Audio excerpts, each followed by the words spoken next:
வெளியீடு ஜிஎஸ்டி ரத்து ஆணையை வெளியீடு வெளியீடு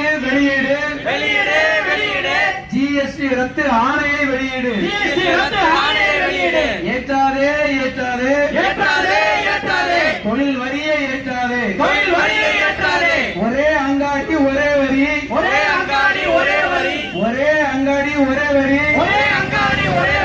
இந்த கண்துடைப்பு அறிவிப்பு ஆனால் பல வரி இனங்கள் வணிகர்கள் மீது திணிப்பு சீரழிக்காதே சில்லறை வணிகர்களை சீரழிக்காதே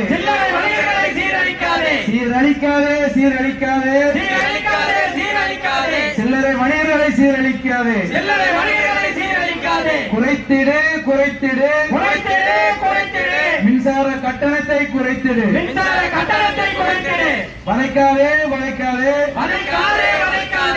சிறு வணிகர்களை வளைக்காதே போராடுவோம் வெற்றி பெறுவரை போராடுவோம் வெற்றி நமதே வெற்றி பேரவைக்கு சொந்தமே நன்றி.